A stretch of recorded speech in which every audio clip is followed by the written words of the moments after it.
Ang nakaraan, nakapasa si Kafka at Ichikawa sa unang pagsusulit ng Defense Force Selection Test at nagpatuloy sila sa pangalawang pagsusulit.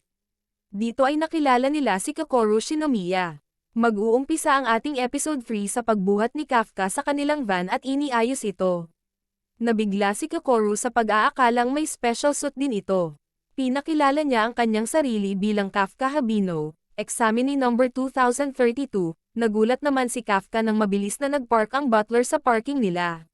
Nagsalita si Kakoru na mukhang magiging masaya ang pagsusulit at nang nakaalis na ang kanilang grupo ay naramdaman ni Kafka ang dabog ni Ichikawa at sinabihan siya nito na hindi pa man nagtatagal ay ginamit agad nito ang kanyang kapangyarihan.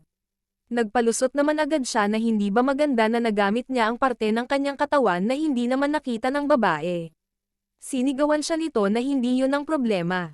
Narinig ng mga opisyal ang kanilang pagsisigawan at tinanong kung okay lang sila at sumagot naman sila na okay lang ang lahat. Pagkatalikod ng mga ito ay lumingon si Ichikawa sa kaibigan at binalaan niya ito na sa susunod na magpakita ulit siya ng kanyang abilidad ay papauwiin niya ito. Makikita natin sila na nag-uusap habang hawak ang isang papel. Napag-usapan nila na ang pangalawang pagsusulit ay fitness at aptitude test. Hindi sila sigurado kung kakayanin ni Kafka ang aptitude test kaya sa fitness test pa lang ay kailangan nila makakuha ng mataas na marka.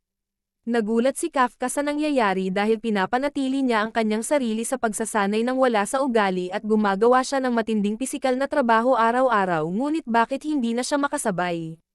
Dati ay below average lang ako ngunit ngayon, ganito ba talaga kaina kapag mag-30 anyos na?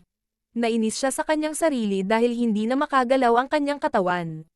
Makikita natin na pinakahuli na siya sa mga tumatakbo at sumagi sa isipan nito na gamitin ang kanyang kapangyarihan upang makauna sa iba.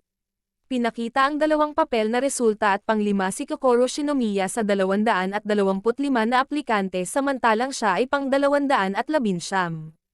Pinagtawanan siya nito at naalala niya ang kanyang sinabi dito na tandaan siya nito.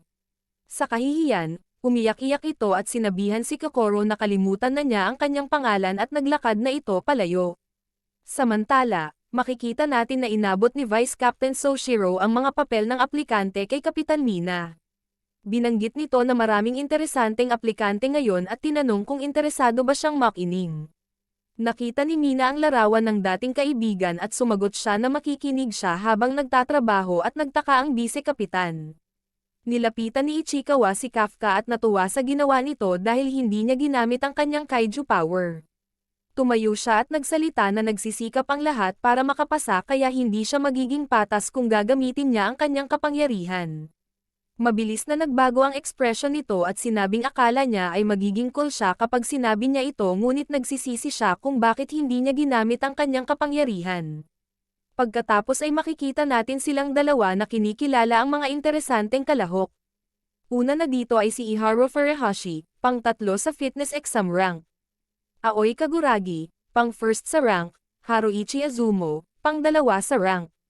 At karamihan sa mga kalahok ay nagmula sa sikat na universidad. Nagsalita si Kafka na hindi na siya nagtataka dahil magagaling ang mga ito at binanggit ni Ichikawa si Kakoru dahil siya ang pinakatalentado at malakas sa kanila. Habang nag-uusap, nilapitan sila ni Kakoru at tinanong si Kafka kung alam na ba niya kung gaano siya kahanga-hanga. Lumapit si Kafka at hinawakan niya ito sa balikat. Sinabi niya dito na wala siyang ideya na ganun pala siya kagaling at saka siya pinagsisipa ng mga bodyguard nito dahil sa paghawak nito sa kanya. Nagtaka ang mga aplikante kung sino si Kafka at napagkamalan nila itong tagahanga ng babae.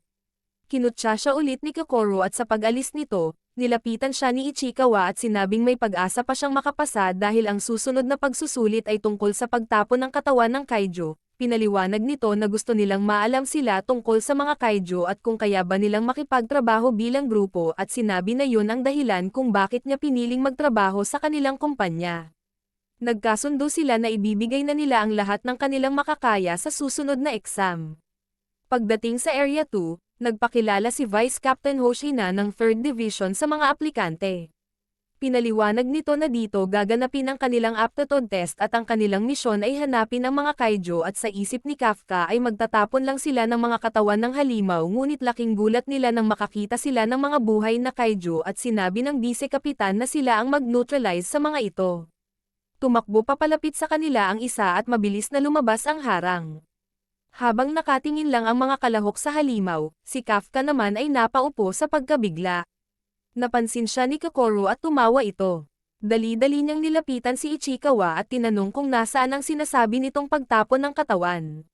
Dinipensahan naman nito ang kanyang sarili at sinabi nito na ganun ang pagkakaalam niya noong 2 taon na ang nakakaraan at nagulat din siya. Pinasuot sa kanila ang suit na katulad ng ginagamit ng Defense Force. Pinaliwanag nito na gawa ito sa organic material na galing sa mga kaiju at nagpapalakas lalo ito sa pakikipaglaban sa magsusuot nito. Pagkasuot ni Ichikawa sa kanyang suit, namangha ito dahil kusang nag-fit ito sa kanyang katawan at naramdaman nito na parang lalo siyang lumakas at parang naging isa sila ng suot nito. Nagsalita si Konomi Okanogi na uumpisahan na niyang sukatan ang combat power ng mga aplikante na nakasuot na ng suit. Aoi Kaguragi Unleashed Combat Power 15%, Haruichi Azumo 18%, Iharu Furuhashi 14%, Reno Ichikawa 8%. Pinaliwanag ni Soshiro na ang Unleashed Combat Power ay nagsasaad kung gaano kalaki ang kapangyarihan na kanilang mailalabas sa kanilang mga suit at kahit na pagkatapos ng pagsasanay ay nasa 20% lang ito. Nasurpresa si Konomi na madaming nakakuha ngayon ng 10% pataas at sumang-ayon naman si Soshiro. Nagulat sila nang makita na 46% ang lumabas sa resulta ni Kokoro dahil ito ang unang pagkakataon na may nakakuha ng mataas na porsyento kahit aplikante pa lang. Nalungkot si Ichikawa sa kanyang resulta at sinabi ni Soshiro na okay lang ang 8% at huwag lang 0% dahil mahihirapan itong makapasa. Hindi pa siya nakakita ng 0% saad nito ngunit laking gulat nila nang may nakalusot na 0% at walang iba kung hindi ang ating bida. Tinawanan siya nito at sinabing siya pa lang ang pinakaunang 0% na nakita niya. Pinipilit ni Kafka na mapataas ang kanyang porsyento at nakiusap na bigyan pa siya ng konting oras.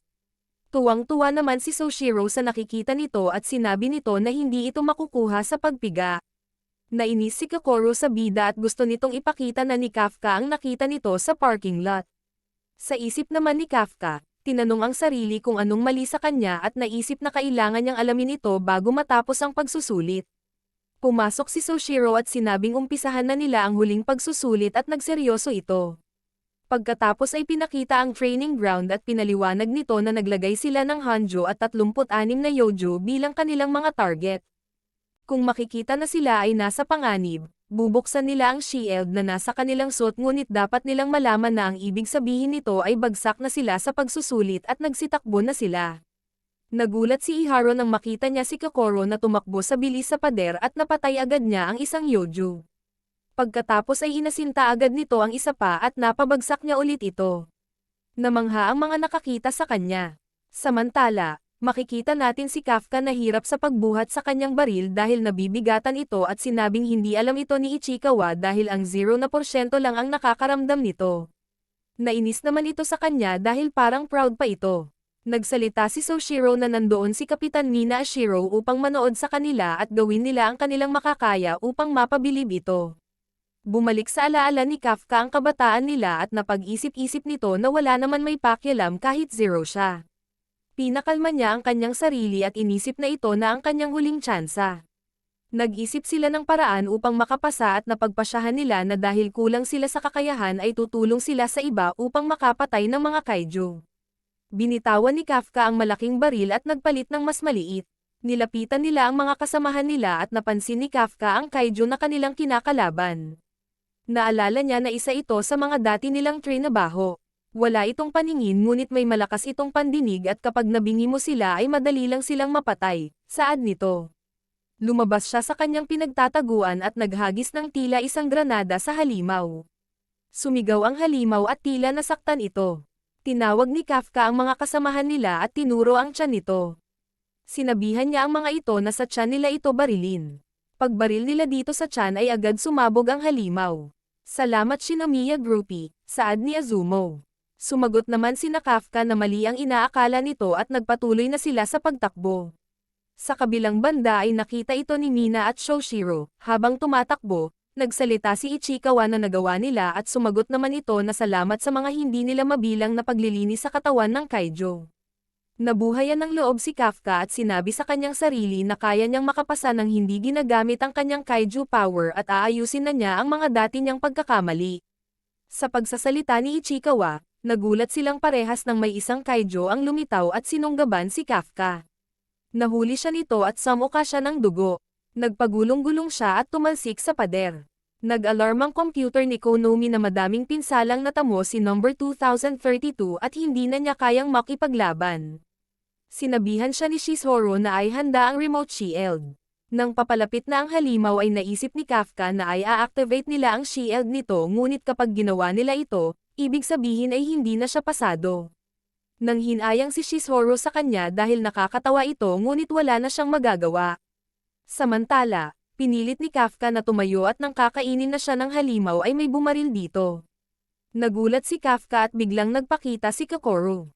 Nagpasalamat siya sa pagligtas sa kanya at sinabihan siya nito na hihiga na lang ba siya sa lupa tulad ng mga talunan at saka na ito umalis. Pagkatapos ay iniligtas niya pa ang iba pa nilang kasamahan. Nagulat sila sa nagagawa nito at nagtaka si Iharo kung talaga bang parehas lang sila ng suit na ginagamit ng babae. Sinubukan tumayo ni Kafka ngunit hindi siya makatayo dahil nabali ang kaliwang binti nito.